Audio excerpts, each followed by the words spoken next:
그 길밖에 없다고 판단해서 내린 대통령의 헌법적 결단이자 통치 행위가 어떻게 내란이 될 수 있습니까?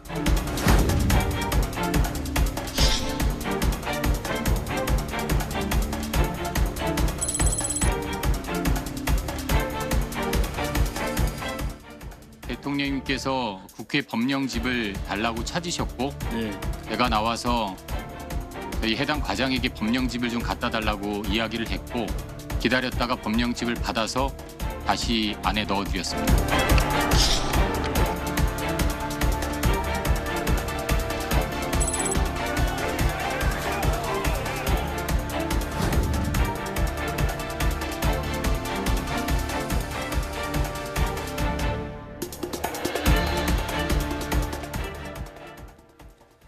네, 앞서 보신 대로 윤석열 대통령이 오늘 오전 9시 반에 지난 3일 밤 비상계엄을 왜 선포했는지 그 이유를 밝혔습니다. 자, 그러나 내란죄 혐의를 받는 윤석열 대통령에 대한 수사는 전방위로 이루어질 수밖에 없는 상황이죠. 현직 대통령에 대한 수사는 과연 어떤 방법으로 할 수 있을까요? 한편 조국혁신당 조국 대표는 자녀 입시 비리 등의 혐의로 징역 2년의 실형이 오늘 대법원에서 확정됐습니다. 관련 내용 김성수 변호사 또 SBS 백운 기자와 함께 자세히 짚어보겠습니다. 두 분 어서 오십시오. 안녕하세요. 네, 자 백운 기자 오늘도 역시 일들이 많군요. 네. 일단 수사 상황부터 좀 볼까요? 내란 혐의. 네, 조금 전에 이제 속보로 전해드렸습니다. 네. 경찰 특별수사본부가 국방부 조사본부의 협조를 얻어서 일단 국방부 서버와 김용현 전 장관의 비화폰을 압수했다는 얘기가 있었고요. 그리고 대통령실에서 어제 압수수색을 시도했다가 경내 진입을 하지 못하고 소위 이제 임의 제출 형식으로 극히 일부 자료를 확보했다고 경찰이 밝힌 바 있습니다. 이 부분에 대해서는 이제 추가 자료 제출이 올 텐데 오늘은 대통령실 집무실이 있는 그 경내로 진입하지는 않고 대통령실 옆에 합참 건물이 있습니다. 네. 합참 건물과 국방부 시설이 같이 있고 이 계엄 당시에 이 합참의 지휘통제소, 계엄군의 지휘통제소가 있었던 곳입니다. 그곳을 압수수색하고 있고요. 오늘도 마찬가지로 소위 이제 수사관이 들어가서 직접 뭐 서버를 떼우거나 뭐 서류를 가져온 형식이 아니라 임의 제출 형식으로 군사상 보안 구역이기 때문에 임의 제출 형식으로 받고 있다라고 이야기가 전해지고 있습니다. 검찰도 오늘 뭐 수사에 속도를 내고 있는데 네.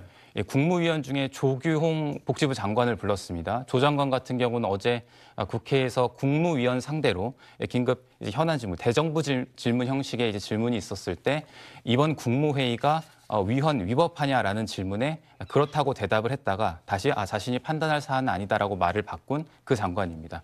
그렇기 때문에 검찰 입장에서는 포고령에 있었던 소위 이제 의료 인력의 즉시 복귀가 없다면 처단하겠다라는 내용이 어떻게 들어간 건지, 네. 당시에 국무회의가 이 적법 절차에 의해서 진행이 됐다고 생각하는지 이 부분을 이 국무위원인 조규용 장관 상대로 물어볼 것으로 보입니다. 자, 김성수 변호사님. 자, 그런데 뭐 국무위원들 조사하는 것도 중요합니다만 사실은 대통령이 가장 중요한 역할을 한 것은 뭐 주지의 사실 아니겠습니까? 결국은 대통령이 어떤 역할을 했는지 대통령을 조사하는 것도 필요하고 또 증거를 확보하기 위해서 압수수색하는 것도 필요한데 어제 보셨다시피 경찰이 영장을 갖고 갔지만 대통령실 경내에 진입조차 못했어요. 이건 어떻게 해야 됩니까? 예, 일단 이 압수수색 같은 경우에 이게 이 형사소송법의 110조 그리고 111조에 이런 규정이 있습니다. 이 공무상의 비밀 그리고 또 이제 군사상의 비밀 같은 경우에는 이 압수수색에 있어서 승낙을 받아야만 이 부분 이제 진행을 할 수가 있게 되어 있고 그리고 만약에 중대한 뭐 이런 비밀이 있다라고 한다면 그 부분에 대해서는 승낙을 하지 않을 수 있는 규정이 있습니다. 그러다 네. 보니까 해당 규정을 근거로 해서 이런 좀 대치가 있는 것이 아닌가 생각이 되고 그리고 과거 이제 사례 같은 것을 봤을 때는 과거에도 결국에는 이 경내로 진입을 하지 못했기 때문에 임의 제출을 받는 형식으로 진행을 했다라고 알려져 있거든요. 그렇기 때문에 이번에도 아마 임의 제출의 방식으로 어떤 부분이 필요하다라고 하면 그런 자료들을 이제 찾아서 제출하는 방식으로 진행이 되지 않을까 생각이 되고 또 이 부분 만약에 압수수색이 진행이 된다고 하더라도 네. 추가적으로 말씀하셨던 것처럼 지금 현재 피의자로 이제 영장에 김용현 전 장관의 영장에도 우두머리 수괴라고 이제 적시가 됐던 것이 윤석열 대통령입니다. 그렇다면 윤석열 대통령을 수사하는 것이 이 전체적인 사실관계를 파악하면서 가장 중요한 부분 중에 하나라고 볼 수가 있을 것인데 이 부분 진행을 어떻게 할 것이냐가 쟁점이 될 수가 있는 것이 이게 통상적인 저희가 형사사건을 봤을 때는 피해자에게 출석을 하라고 이제 통보를 하게 되면 뭐 이제 일자를 맞춰서 출석을 하게 되고 피해자 진술을 받게 됩니다. 네. 그런데 이번 같은 경우 뭐 정치사건의 과거도 그랬지만 이 진술을 이제 받기 위해서 통보를 했을 때 출석에 이제 뭐 그때는 어렵다라든지 이렇게 해서 계속 지연을 하는 경우가 있지 않습니까? 네. 이렇게 됐을 때 그렇다면은 뭐 일반적인 형사 피해자 같은 경우는 영장에 의한 체포라든지 긴급 체포 이런 것들을 검토를 할 수가 있는 것인데 대통령에 대해서도 이러한 조치를 할 수 있는 것인지 이 부분에 대해서 결국에는 이제 법적으로도 이제 어느 정도의 검토가 필요할 것으로 보이고 사실상 이게 받아들여질 수 있느냐에 대해서도 검토가 필요할 수가 있기 때문에 네. 여러 가지로 쟁점이 될 수밖에 없지 않나 생각이 되는 부분이 있습니다. 네, 자 대한민국의 현직 대통령이 내란의 수괴로 지목된 상황입니다. 자, 윤석열 대통령 오늘 대국민 담화에서 자 비상계엄 선포는 내란 시도가 아니라 통치행위라고 주장했습니다. 하루가 멀다 하고 다수의 힘으로 입법 폭거를 일삼고 오로지 방탄에만 혈안되어 있는 거대 야당의 의회 독재에 맞서 대한민국의 자유민주주의와 헌정 질서를 지키려 했던 것입니다. 그 길밖에 없다고 판단해서 내린 대통령의 헌법적 결단이자 통치 행위가 어떻게 내란이 될 수 있습니까? 대통령의 비상계엄 선포권 행사는 사명권 행사, 외교권 행사와 같은 사법심사의 대상이 되지 않는 통치 행위입니다. 네, 자 윤석열 대통령의 주장은 자 비상계엄이 사법심사의 대상이 되지 않는 통치행위다. 자, 헌법엔 계엄을 선포할 수 있는 상황이 명시되어 있는데 자, 법률가 출신인 윤 대통령은 이 계엄 선포할 만한 헌법에 명시된 상황이 전혀 아닌데 계엄을 선포했단 말입니다. 이것을 통치행위라고 법률가인 윤석열 대통령이 믿는 근거는 뭘까요, 대체? 네, 일단 이 통치행위라는 단어를 사용한 이유에 대해서 제가 조금 봐야 될 것 같습니다. 이 통치행위라는 단어, 이 용어 자체는 대법원 판례에서 이제 명시가 되어 있는 개념이라고 볼 수가 있는데 이게 1997년 그리고 2010년에 이 대법원 판례에서 굉장히 좀 중요하게 다뤘던 부분입니다. 그래서 이 통치행위 같은 경우에는 이 비상계엄은 고도의 이 정치행위로서 통치행위로 볼 수 있다. 이렇게 명시했던 부분이 있고 이 통치행위 같은 경우에 대통령의 권한을 존중해서 심사를 자제하여야 된다. 사법부가 심사를 자제하여야 된다. 이렇게 명시를 했었거든요. 다만 이 당시에도 이 국헌문란 목적의 내란의 경우에는 심사가 가능하다고 판단을 했었는데 그렇다고 하더라도 굉장히 이 통치행위에 대해서는 사법부의 심사가 굉장히 좀 자제가 되어야 된다. 이런 게 이제 명시가 되어 있었기 때문에 아무래도 이 통치행위라는 단어를 통해서 이 부분 계엄에 대한 부분이 위헌적인 부분이 없다라고 한다면 이 부분에 대해서는 사법부가 심사를 자제해야 된다. 이런 취지의 이야기를 한 것이 아닌가 생각이 되고 그리고 말씀하셨던 이런 뭐 계엄에 대한 뭐 위헌성이라든지 뭐 아니면 위법성 이런 부분이 쟁점이 되지 않습니까? 그리고 결국엔 이 부분에 대해서는 법리적으로 이제 요건을 갖췄느냐 이런 것들이 뭐 절차적 요건이라든지 실질적 요건 이런 것들이 있을 것이고 또 이제 내란죄 같은 경우에도 내란죄 성립을 위한 요건들이 있습니다. 그 요건들을 갖췄는지에 대해서 이제 따져봐야 되는 것이기 때문에 이에 대한 이런 것을 따져봄에 있어서 사법부에서 이런 심사를 자제해야 되는 통치행위다 이렇게 조금 언급을 함으로써 이 부분에 대해서 이 행위에 대한 이 성격에 대한 이 주장을 한 것으로 보인다 이렇게 보입니다. 네, 윤석열 대통령이 대국민 담화에서 비상계엄 선포는 잠깐 동안 이루어졌으며 국회 기능을 마비시킬 의도가 전혀 없었다 이렇게 주장도 했습니다. 저는 국방장관에게 계엄령 발령 담화 방송으로 국민들께 알린 이후에 병력을 이동시키라고 지시했습니다. 그래서 10시 30분 담화 방송을 하고 병력 투입도 11시 30분에서 12시 조금 넘어서 이루어졌으며 1시 조금 넘어 국회의 계엄 해제 결의가 있자 즉각 군 철수를 지시하였습니다. 결국 병력이 투입된 시간은 한두 시간 정도에 불과합니다. 만일 국회 기능을 마비시키려 했다면 평일이 아닌 주말을 기해서 계엄을 발동했을 것입니다. 네, 자 김성수 변호사님. 자, 국회 기능을 마비시키려 했다면 평일이 아닌 주말을 기해서 계엄을 발동했을 것입니다. 자, 평일이란 말입니다. 그리고 그 다음날 본회의가 있어가지고 국회의원회관에 의원들이 잔뜩 있었대요. 그래서 그렇게 빠르게 사실은 대통령이 계엄 선포를 하자마자 불과 한 두세 시간 만에 의원들이 정족수 이상의 150명 이상의 의원들이 국회에 모여서 사실상 계엄령을 무력화시킨 거 아니겠습니까? 자, 이게 대통령이 실제로 이 국회 기능을 마비시키려고 했던 의도가 없었던 건지 아니면 마비시키려고 했는데 실패한 건지 어떻게 보세요?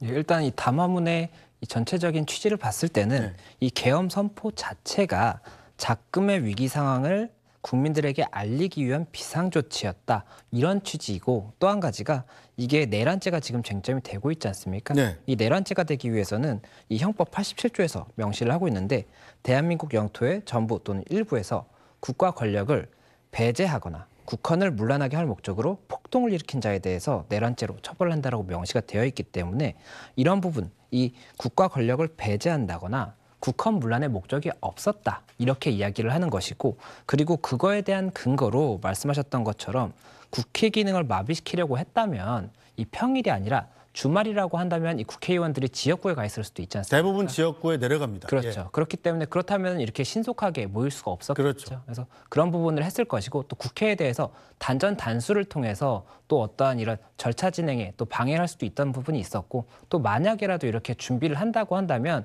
이렇게 이제 허술하게 했겠느냐 이런 취지인 것 같습니다. 그리고 국회 경내에 지금 병력이 300명 정도 투입했다라고 이제 담화에 들어 있거든요. 네. 그런데 이 300명을 가지고 국회의원들을 통제하려고 했던 것이 아니라 이 시민들이라든지 국회 관계자들이 몰릴 것을 대비해서 이 질서유지 차원에서 보낸 것이지 만약에라도 그러한 뭐 어떤 강압적인 행동을 하기 위해서는 더 많은 병력을 투입했을 것이고 또 비무장이었는데 무장을 했을 것이다라는 취지가 아닌가 싶은 그런 내용도 들어있었거든요. 그렇다 보니까 그런 이야기를 하기 위해서 결국에는 내란죄의 목적이 아니라 이 부분에 대해서는 이 절차에 맞춘 계엄이었고 그 계엄의 목적은 작금의 위기 상황을 국민들에게 알리기 위한 것이었기 때문에 이 부분이 내란죄 성립이 되지 않는다는 취지이고 또 내란죄 성립이 되지 않는다라고 한다면 고도의 통치행위이기 때문에 이 부분에 대해서 사법부 심사를 자제해야 되는 부분이 있지 않습니까? 그렇게 된다면 탄핵 심판과 관련해서도 이 사법부 심사에 대한 그런 쟁점이 될 수가 있기 때문에 이런 여러 가지 내용을 조금 함의하는 그런 담화문이 아니었나 생각이 듭니다. 네, 자, 백 기자 보기는 어때요? 일단 많은 분들이 정말 의아하게 생각했던 것이 네. 예를 들어서 실제로 뭐 계엄 상황이고 계엄령이 필요했던 상황이라 한다 할지라도 저렇게 어떻게 허술하게 계엄령을 선포해서 허술하게 국회를 장악하려고 했나라는 점에 대해서 많은 분들이 의문을 품고 계십니다. 기자로서 보기는 어때요? 네. 과연 이걸 이제 허술하게 준비했다라고 우리가 단정할 수 있는지는 윤 대통령이 어떤 지시를 내렸고 군인들이 그 과정에서 고민하면서 어떤 지시는 이행하고 불이행한 건 무엇인지 이 수사기관에서 밝혀져야 할 것으로 보입니다. 네. 왜냐하면 곽종근 특전사령관 같은 경우에도 국회에서 답변을 하면서 이제 소위 두 번째 통화 내용이죠. 지금 의결 종족수 150명이 다 안 찬 것 같다. 그 의결 종족수가 차기 전에 본회의장 문을 부숴서라도 들어가서 인원들을 끄집어내라는 지시를 받았다. 이렇게 증언을 하지 않았습니까? 네. 해당 증언에 대해서 물론 윤 대통령이 담화문에서 그 사실관계에 대한 해명을 하지 않아서 당사자 입을 통해 확인된 내용이 지금 없는 상황이긴 합니다. 근데 만약에 그런 지시가 내려갔다면 이걸 허술하게 준비한 거냐. 왜냐하면 유일하게 계엄을 해제를 요구할 수 있는 입법 수단을 무력화하는 방법을 인원수를 특정해서 지시를 내린 게 되거든요. 네, 진술이 박종근 사실이라면. 특전사령관의 얘기도 잠시 뒤에 직접 한번 들어보겠습니다. 이제 백운 기자 계속하시죠. 네, 그 얘기가 사실이라면 이거 이제 허술하게 준비했다. 단순히 이제 경고성이었고 일종의 정치 선언, 정치 어떤 통치 행위였다라는 주장과는 좀 배치되는 지시 내용이거든요. 그렇죠. 네.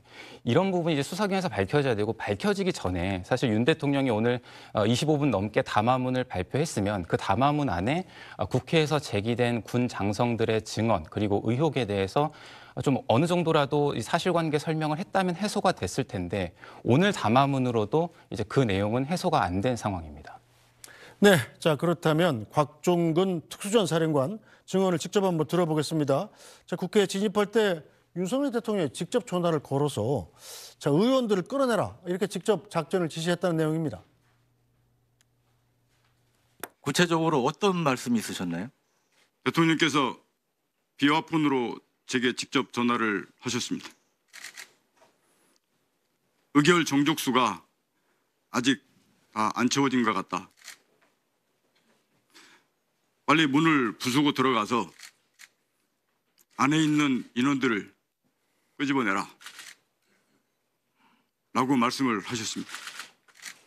현장에 있는 지휘관들과 이거 공포탄을 쏴서 들어가야 되나, 이 전기를 끊어서 못하게 해야 되나, 이런 부분들에 대한 논의를 했었고, 현장 지휘관은 그건 안 됩니다, 제한됩니다 라고 저한테 분명히 얘기를 했고, 저도 그 부분이 분명히 맞고 옳다라고 판단을 했습니다.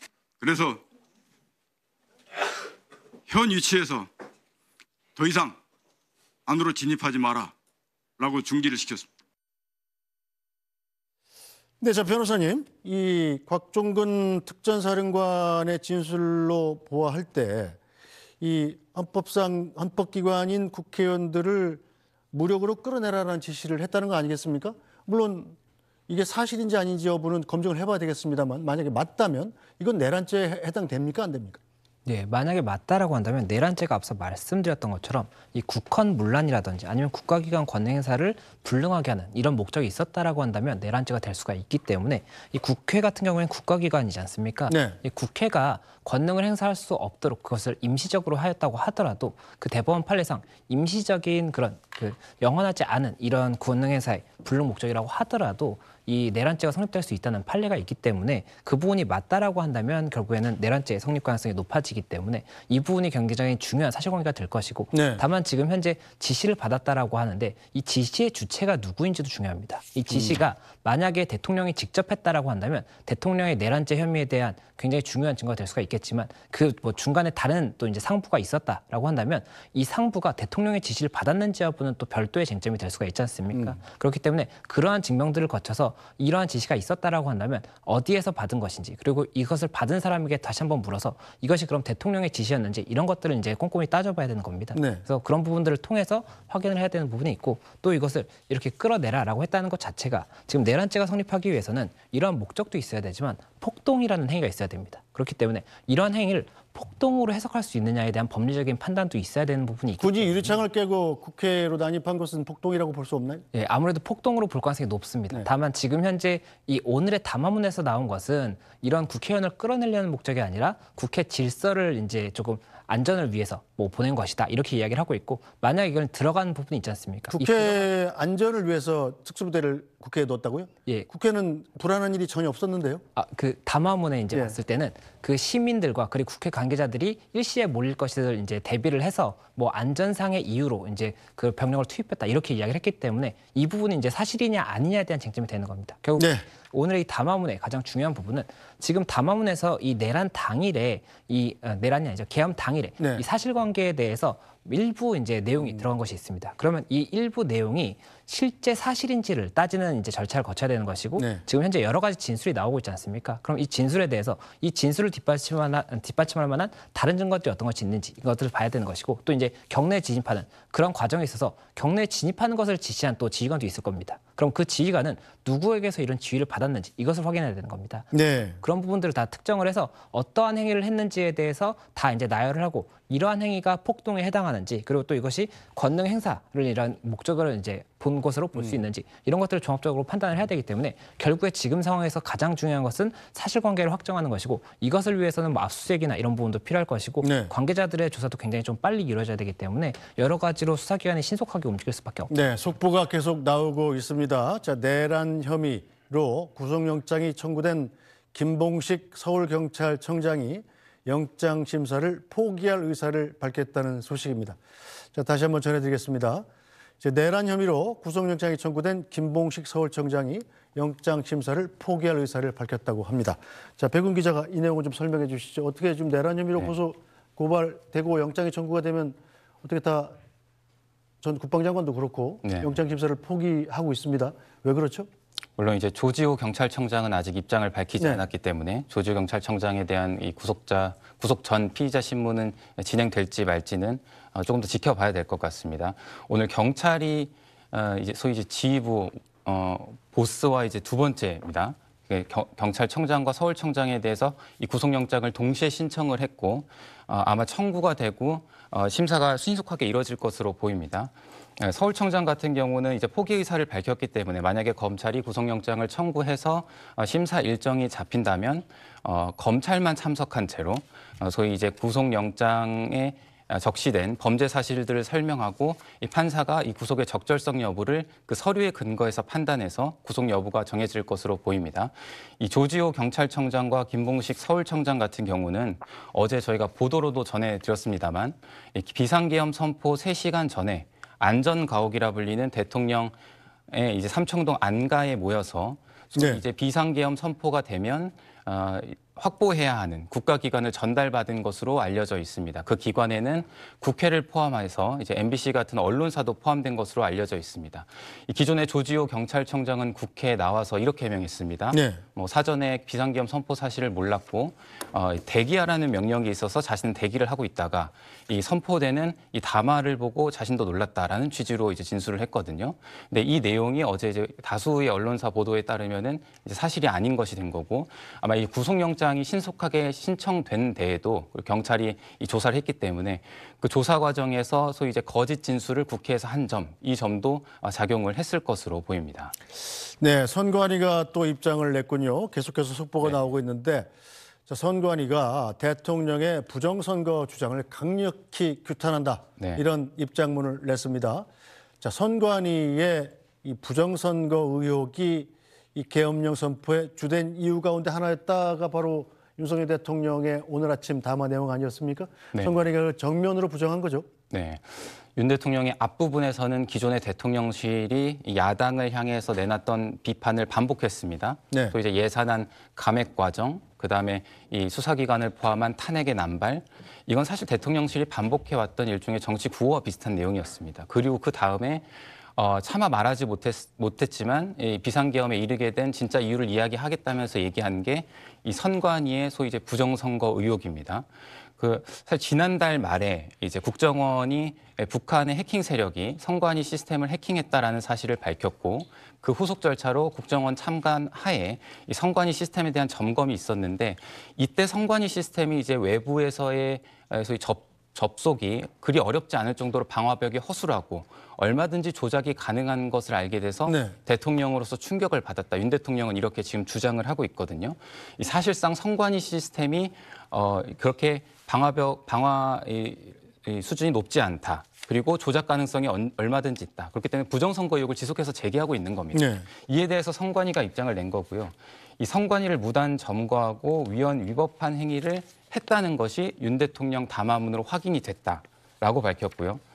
또 이제 스스로 대선이라는 선거 과정을 통해서 당선된 대통령이 네. 자신이 대통령이 됐던 그 선거 시스템 자체를 부정하는 그런 자가당착하는 발언을 했다라고 강도 높게 비판을 했습니다. 네, 자 변호사님 보시기에 법적으로는 어떻습니까? 선관위가 부정선거를 했다든가 선관위 시스템이 해킹에 취약하다든가 그래서 선거 결과가 조작됐다든가 하는 것들 대통령은 이것 때문에 아마 주된 이유로 이걸 계엄령을 선포했다는 건데 선관위의 부정선거 의혹이나 선관위 시스템의 해킹 가능성을 해결하기 위해서 계엄령을 선포한다는 게 합법적입니까?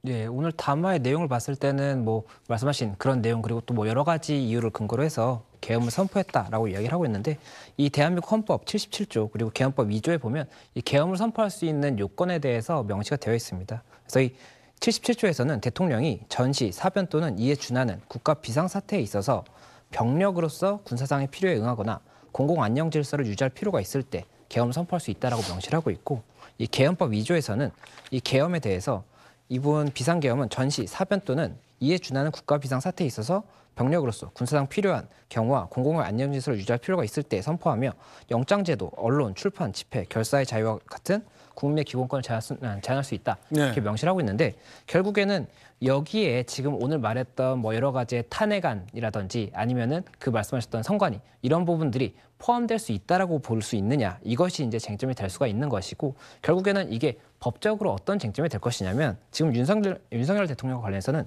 두 가지가 이제 가장 큰 쟁점입니다. 탄핵이 될 수 있느냐, 네. 그리고 내란죄로 처벌이 될 수 있느냐, 이 두 가지로 볼 수가 있는 것인데, 이 탄핵 같은 경우에 탄핵 심판이 이제 만약에 진행이 된다라고 네. 가정을 하면 판단하는 것이 이렇게 됩니다. 사실관계를 일단 특정을 하게 되고 네. 이러한 행위 자체가 중대한 법률의 위반이나 헌법의 위반이 있는지 이 부분이 쟁점이 됩니다. 네. 왜냐하면 탄핵의 그 이유 자체가 헌법에서 명시하고 있는 것이 탄핵이 되기 위해서는 헌법이나 법률의 중대한 위반이 있어야 되는 겁니다. 그렇죠. 예, 그렇기 때문에 이 중대한 부분은 이제 판례에서 인정이 되는 부분인데 이 부분에 대해서 이러한 행위 자체가 이제 중대하다고 볼 수 있는지 위반이라고 볼 수 있는지 이것이 뭐 절차적으로 지금 현재 절차를 어겼다라는 이야기도 나오고 있기 때문에 네. 절차적으로 위반이 있는 것인지 그리고 실질적으로 이런 요건에 해당한다고 볼 수 있는지 이런 것들을 따져야 되는 부분이 있는 것이고 네.